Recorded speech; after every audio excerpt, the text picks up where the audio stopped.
Assalamualaikum warahmatullahi wabarakatuh. Saya Afrida Yesi dari S2 Ilmu Keolahragaan Universitas Negeri Padang akan mereview jurnal tentang Sport Station, yaitu jurnalnya tentang pengaruh zat gizi makro, protein, karbohidrat, dan lemak. Nah, di sini saya lebih terfokus kepada protein.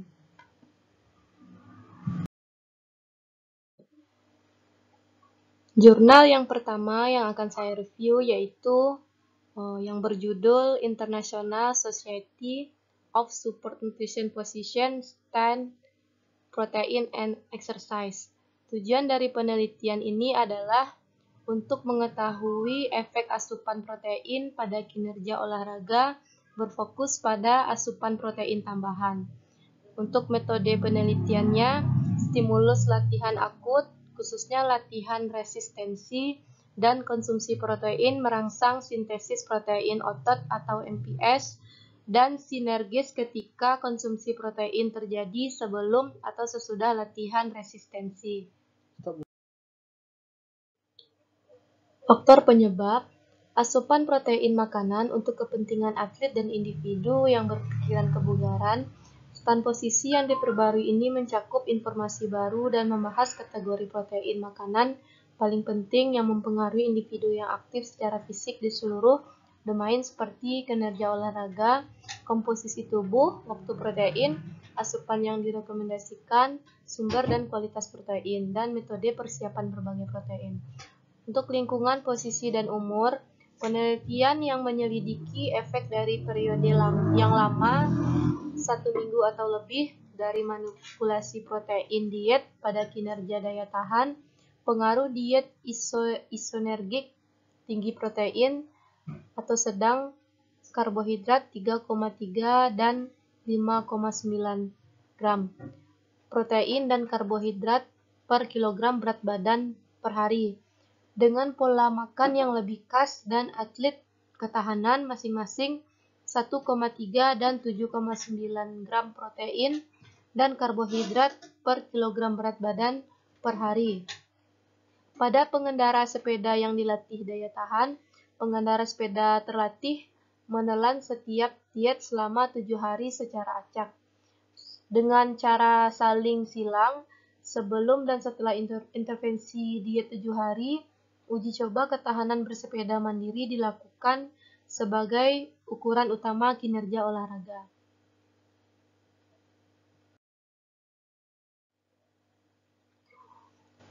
Untuk hasil yang didapatkan, protein tambahan tampaknya tidak meningkatkan kinerja daya tahan ketika diberikan selama beberapa hari, minggu, atau segera sebelum dan selama latihan daya tahan. Meski tidak ada hasil ergogenik yang terbukti, literatur ilmiah konsisten dalam melaporkan bahwa menambahkan protein ke minuman atau gel karbohidrat selama latihan ketahanan yang melelahkan menekan penanda kerusakan otot 12 hingga 24 jam setelah latihan dan mengurangi perasaan nyeri otot atlet ketahanan. Untuk alasan ini, tampaknya bijaksana untuk merekomendasikan atlet ketahanan untuk menelan sekitar 0,25 gram protein per kilogram berat badan per jam latihan daya tahan, atau selain asupan karbohidrat reguler atlet. Untuk menekan penanda kerusakan otot dan meningkatkan perasaan subjektif otot, rasa sakit, pertimbangan penting lainnya berkaitan dengan dampak menelan protein bersama dengan karbohidrat pada tingkat sintesis protein dan keseimbangan selama latihan ketahanan yang berkepanjangan. Belen dan rekan menetapkan bahwa menambahkan protein ke konsumsi karbohidrat selama latihan ketahanan yang berkepanjangan mempromosikan keseimbangan protein bersih seluruh tubuh yang lebih tinggi. Tetapi protein ditambahkan tidak memberikan dampak yang lebih lanjut pada tingkat MPS. Sementara hasil kinerja tidak diukur, hasil ini mengalihkan fokus konsumsi nutrisi selama latihan ketahanan yang berkepanjangan ke konsumsi karbohidrat. Menambahkan protein ke konsumsi karbohidrat selama latihan ketahanan yang berkepanjangan, mempromosikan keseimbangan protein bersih seluruh tubuh yang lebih tinggi, tetapi protein yang ditambahkan tidak memberikan dampak lebih lanjut pada tingkat IBS.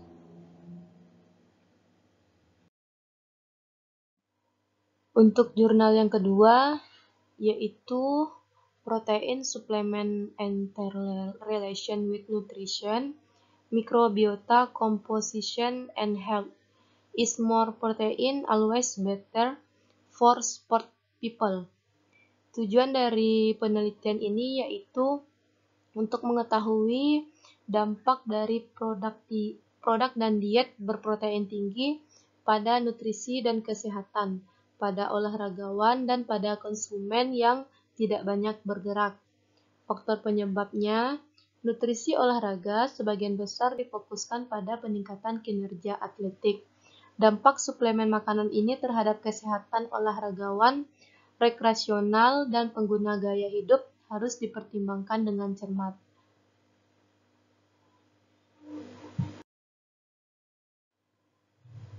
Untuk lingkungan, posisi, dan umur itu fokus pada asupan protein total di siang hari, sedangkan waktu optimal asupan protein sekarang juga disorot. Protein harus dimasukkan dalam makanan sebelum dan sesudah pertunjukan yang sebenarnya dan teratur setiap 3-5 jam di siang hari untuk mengamankan pasokan asam amino esensial yang efisien. Meskipun rekomendasi asupan protein diberikan secara terpisah, untuk atlet ketahanan dan kekuatan, yang lebih penting adalah menyesuaikan asupan sesuai dengan kebutuhan periode latihan yang berbeda. Masalah penting lainnya adalah asupan energi yang cukup untuk memastikan bahwa asam amino digunakan untuk sintesis protein dan tidak teroksidasi.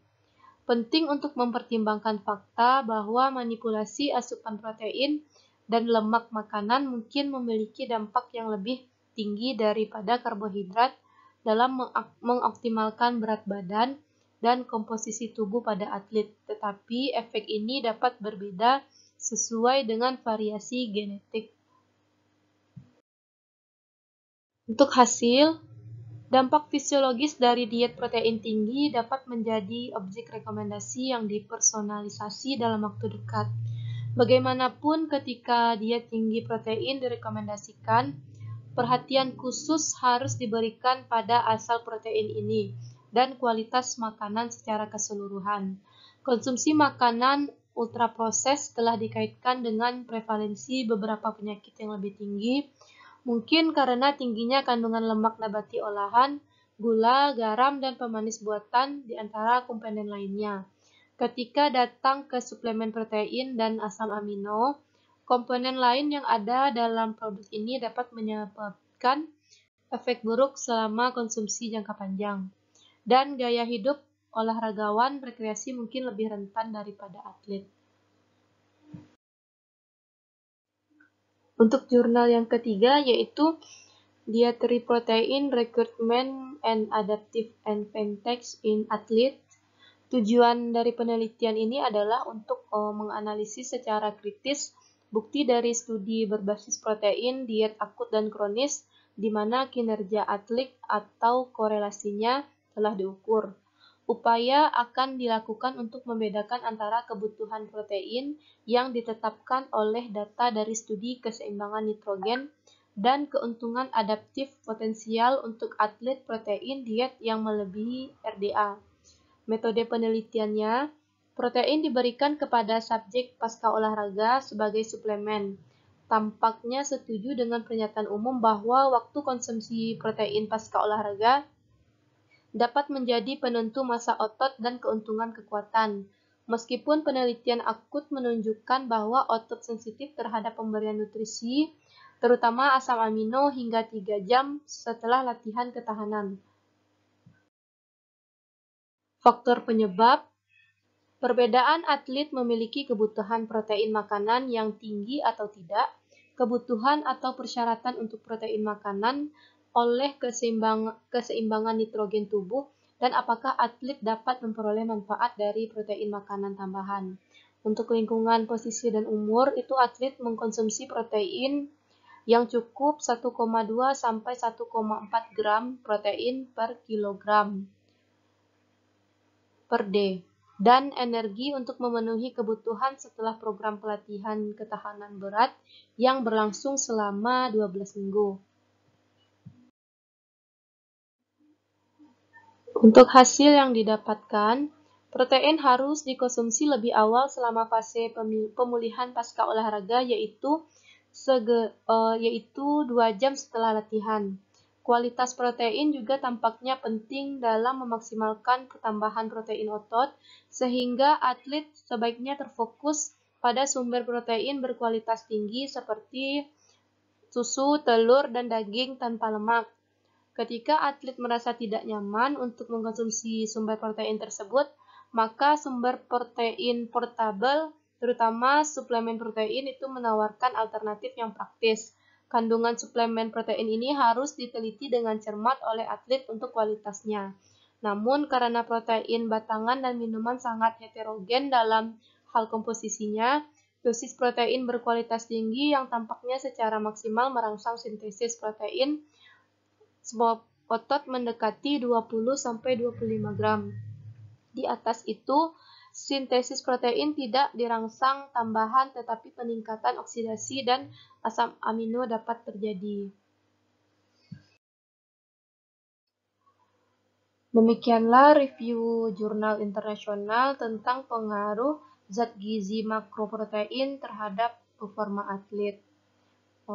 Saya akhiri dengan wabillahi taufiq wal hidayah. Wassalamualaikum warahmatullahi wabarakatuh.